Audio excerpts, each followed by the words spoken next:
Utie Oha Echi Ponkno Needs FM. And on my bang and their mom would demo strike you much as insane, and answer Muchum Kra. Oh, okay. Well, Mark with it, my main or Konya is no platform, so I mean, and Chia Ghana for you now. Said, when no way, Chido. Oh, okay. Hello. Yeah. Messi me fa Konya is so Naja, Macha Ghana for you now, no Macha nurses, midwives, anesthetists, and a physician assistant, a work Ghana had Major me. We catch the Omunina Ayade, Yabuma Basso, or Kwaya Mafaswa, Ama Ubia, the employer, especially, and whom home personal, the Daomunina, Nafi, Namasapa, Konya, so far boom, Namas Ghana Fulina, say, and ye say, Ankayanium, if she boom, I've been bringing out, you know, more the way of facilities, the hospitals, I hold on. Na that 2 days and 3 days you train your hukakano and you face the nemu na banasa say yena I say employees no employer shey na yen sitting be Ghana for no ye ankata yen hweye enti no say me na me ba be hwo no me ankata yen hweye me ankata me ho kire me de na metimi ahwo yi see de ye fire to no enhye aben eti no ye be sere Ghana for nyina say yes nyina mo kwanchen na nyame ya duma enne anopa yi ko nyina obi o ba hospital bia na ye nyina ye wo kono ye bo adwuma din ye dia di mo kwan ni akomopa enye de gie ene ye de bo adwuma anopa yi minia mark ye nyina na say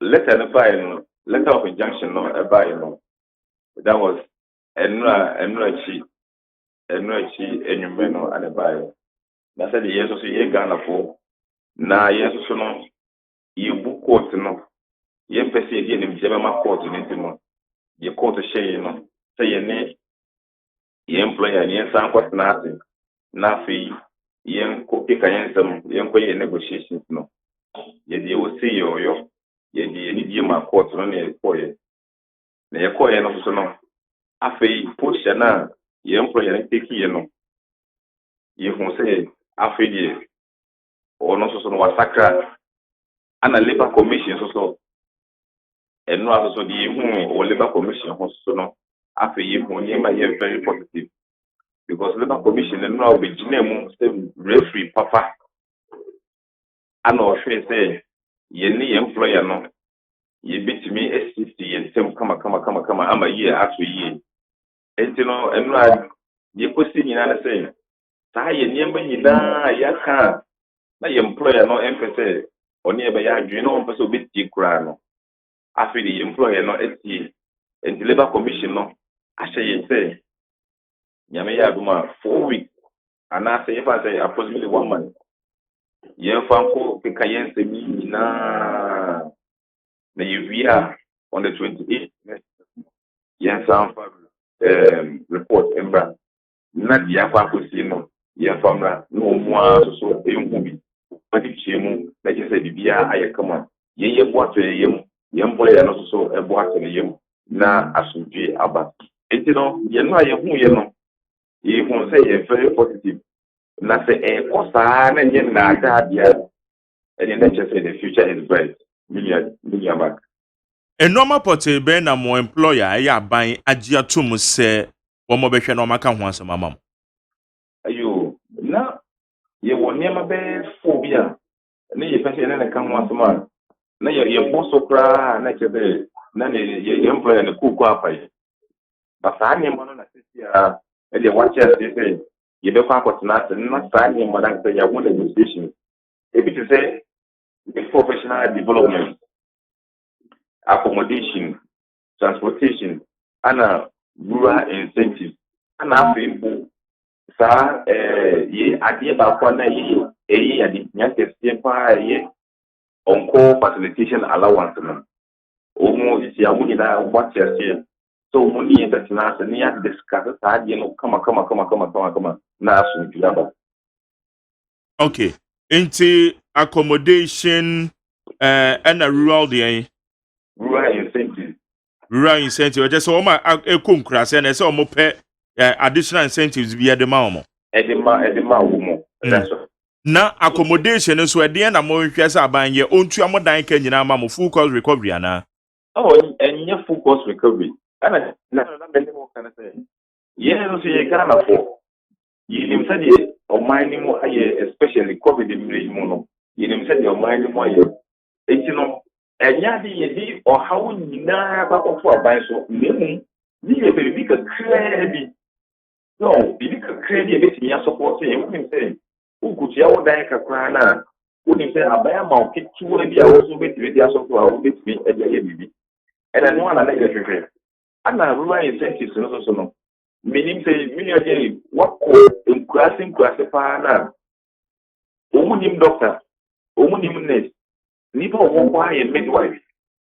Ta midwife no so no wo fun.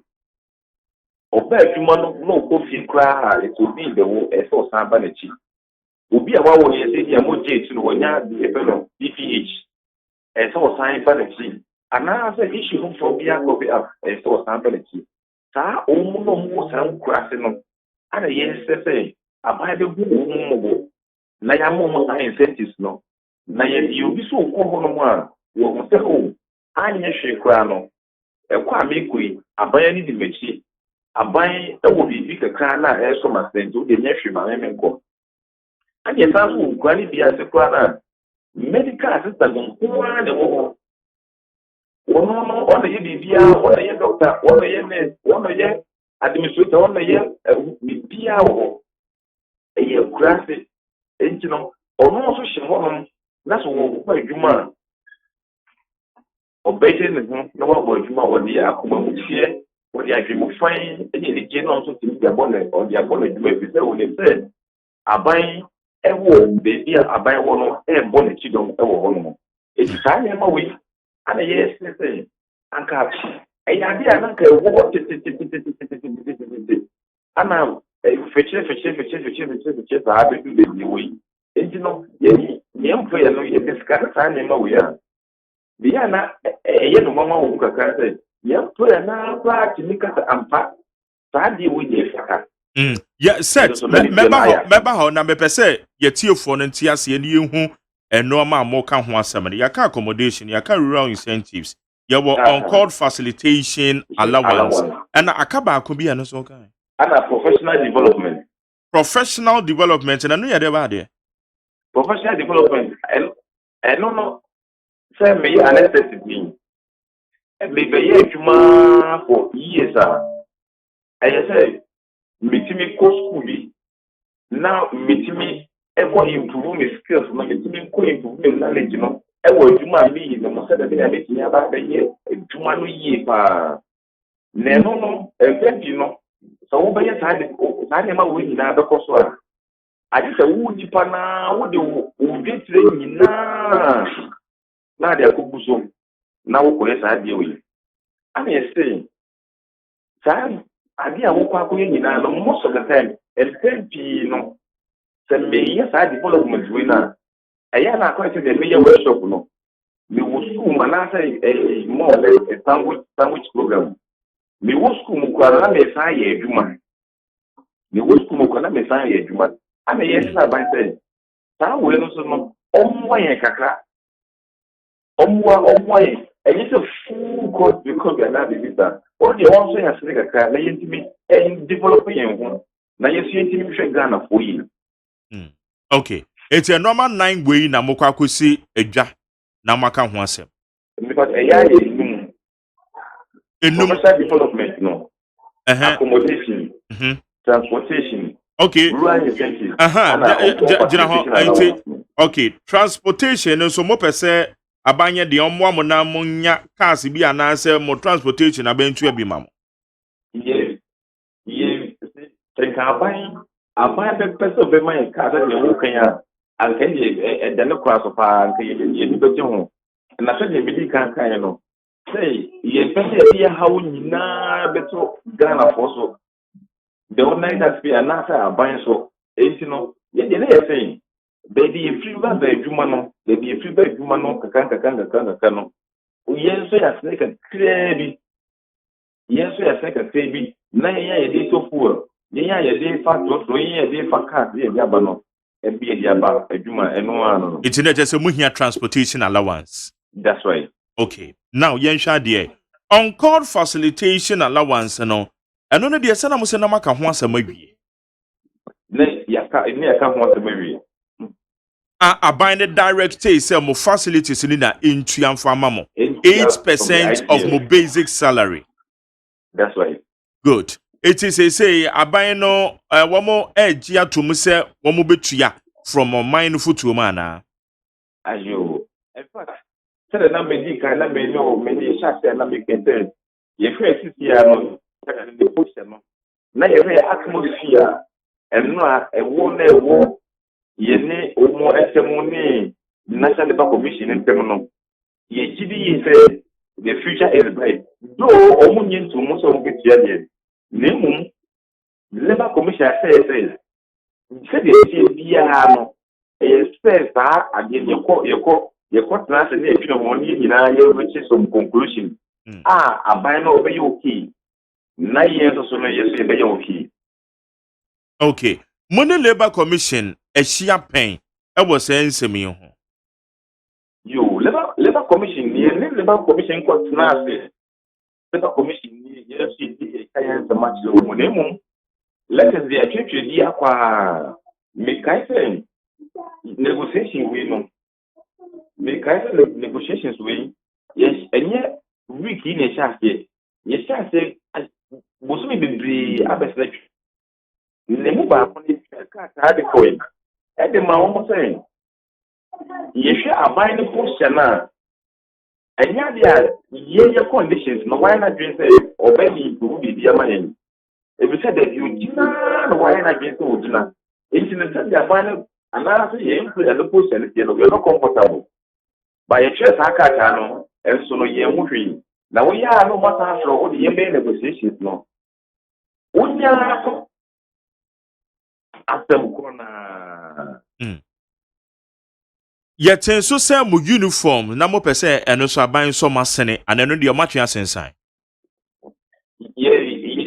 Uniform say aban so yes now and all of it for a free a bride you say you negotiations almost say and cabina better uniforms ready about abina better uniforms not ready about and I yes say Sabi we if yes different titini na na cabina to the back there's some said you wouldn't say you're gonna have a uniform no say me afi we uniform with the bar I just ye kuma sana for ata ya fi bebre kia sana uniform no for ya sa ta e di na ye say so mo timi consolidate no na say ye e kan ya ke ya ho dia e no ye ngi mu to ko dia ko e ti na no say bi e mo atamo adadi titia o mo consolidate bi but you say ye fi negotiations ni na mo e ya dia ba ko a no bi ni say tenya ye tabekan. Okay. Obia se wo koye adwuma ana ye fa wadwuma mu a appointment letter omodema o conditions of service se ka ho enoma wabobosui ewo enkrata so ye part of o conditions of service ana ye mo na mo propose the ama ban sa ban hwenye mamo. Oh okay. Me na me da say sa nyema wo nyina ye nyema aka kai conditions of service of the nyema ese ka ho ankasa Beba set be pese ne etiefu a wo mutie ye no wo munya the broader picture nti na ma da me yi no 11 ebisa the necessary questions no ya why are there dia mi bisa ne say wo krata wo appointment letter wo mo de mam wo set na e wo so yo ana me person me try to make sure say Saturday they all supposed to be there, but the starting is say idea ya wo mo say appointment letter na you ma me ye no kwa da she me say name conditions of service na say they can ho ma me no yes na ho ma me it's no I just say actually you go negotiations na ya pa ko say oh say na ya ba no na ke say you potase e bu ma ye e potase e my accommodation e potase e my transportation allowance e potase e my rural incentive e potase e nya on-call facilitation allowance no e say nya pa nya ma we ni na actually kura na ye ko negotiations na ya ba be ho ta di we okay iti actually na mu hu ye na bibi te say accommodation ye mu bia mo bia ya facilities amuye mu adwuma no wamama madan a mu titi mu ebenum so tete aban adan mu because say facilities de bi ye nsore dia ebi ye friend is saying ebi so ya aban dia nti when it comes to accommodation no no e dey na mbaka found because one facilities omo ye mu adwuma omo anya baabi akotare kakra na no so still e dey aban to bibi. Oh okay me do whatever seka etesa kwa na nkebia ye workers no ye mu dodo kra mbo ne ye wada opportunity bia ene ka ye ha ye ho kra wada nemu ye mu dodo omu sa akonya no omu te what say bungalows ene de ka ho no binya elu be 2% kwa of ye nyina ye dodo no now ken so no sa for na omu da opportunity no abosu bibia so a yesati wo musika yesati hospital no kwa ji wo musika omodi ji omo ji wo musika na say eye accommodation no anasa baby a omo tenatika wo moji enti no akwa de wo baby a wo fi aka na pepete okay it is say da ben na mbesi adwa no ye bompaye na ye nim say sisi ano akwa say obi address enti no ahomedi ememu a demum ye ni da say nyame ya aduma next week e follow the ye player e be free na ya ba ko negotiations na say na asubie etimi aba me say susu biemu a wo provide essential service wo share eye Adom FM online any other portals or say nurses strike leads to death of woman 88 and na wo fa eye chronicle wo share chronicle na nimu ha or say chronicle no bo say banner headline no or say pregnant woman dies with baby over nurses strike police hospital tight-lipped enti one mono se mokwa strike and so na de ba no irreversible say wapagana for chill but the aye kikan ya betodwa is sa na eti a o reverse na nyeye enye chopa we ne betuma kumkuro yo e de na betuma to prevent this future reoccurrence. Yeah, me de whatever na ye nyina so no se de kai no ansa na ye bekọ we no krambo no ye bomodie dia se nkata di we no enye a way of resolving our issue ye se de quite dia ya se kwaso say ye betimi resolve issue dia na bomodie afaso na minya ye nkata so no se ye hwe ye hu na ye hwe ya fitina mu na ye hu ne say yang kan ya ma abai na hu ye hu ye hu ye hu nya eso na mo ta abai na nkata no so no na ye hwe no enwini ye nkata ye hu no ye nkofo yi bi enam edwuma ye nwa hwe mo kwa ebinom na mo sumu ekoma enkra vaccination ensuo timi fa binom amom abodanfo na psychiatrist fo no ye hwe mo no enam say ye ni protection bia di no omutimi eye fa kwan bi so na net bi ono oje na edwuma yi no na ono ya bono na sa ya ye ya police kuma na ka bi ya ye no na net no so ahwe no kwa enyi ba bebre ane wo hono ma na say ense bebre wo hono ma ye workers no kwa no Yen to me Bamba Montin, my young Mameka. It's the yes, anything. Sabai Gidi, yes, and Pa, Nanya, Amun, or they can say yes, and Catabita. Yes, that's not by saying. You could negotiations, sir. One of you. And yes, over Ghana, because my over Ghana, be a message. Yes, sir, about Fran and Samuel and yes, and that. What is now? You will be a traffic. Said you over the over that, I am the TV. What the most among cousin, Papa saying. Now you see, the Ampa, yellow to me, essential service provided. So what to me, yes, and I say, now only this current has them we are. Would be anyone more, sabi.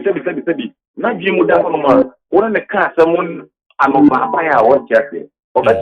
Because make sure messages amount for the send. Maybe you can say, you are still going back to the negotiation table. And non about 2 years, you can't mamu. It is mobile to me, I'm sure Ghana for say, employ beer. Your mom pay say beer be before from Kusi. But they beer now, no man could delay Kakranomini idea, monko strike beam because Momo services no. Mo young from Soka Crabia now, moon new Hoka Crabby Penna BBS here. Yen to me and San Reverse in beam. That's right. May I sure a quiet yequino. Ye the Akumo fine.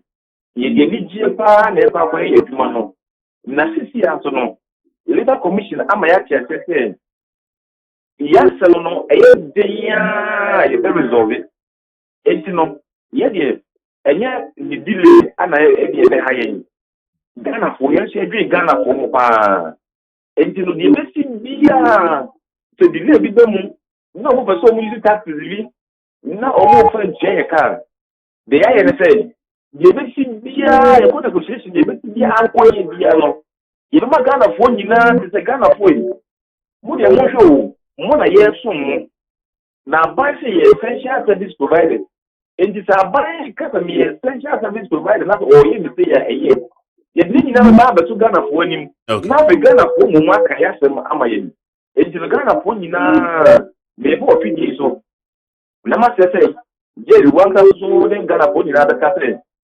See, get ana ya kache ya won say ye pa ko ye adwuma ye adwuma din amagana ko ye besi bia hambo no ye be ko so anya ye adwuma le mom ye ye to mi na ba to Ghana ko nyina enyim na Ghana ko ma akoye ntoko aman.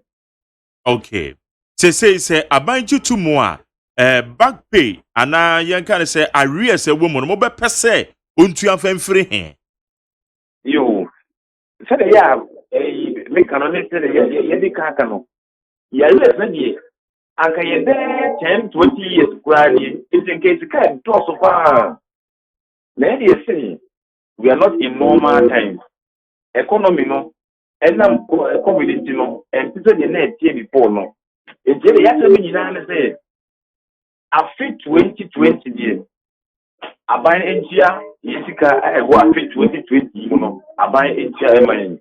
Na enye ni before one ye nyi ho areas and ye chance ewo at the month of October bosom ye nyi mu afin ye ba be timo no ye simu ye mfasa allowance no en chance ye fika bosom no enko nya ye busa adikesi bia de bi kakre. Okay, COVID-19 package president announce ya wo mo hwe edeboa eye mumubia mo front line health workers yi ekode mi ye some de edoso some doso wo COVID no ho na kaka mi ti aka na say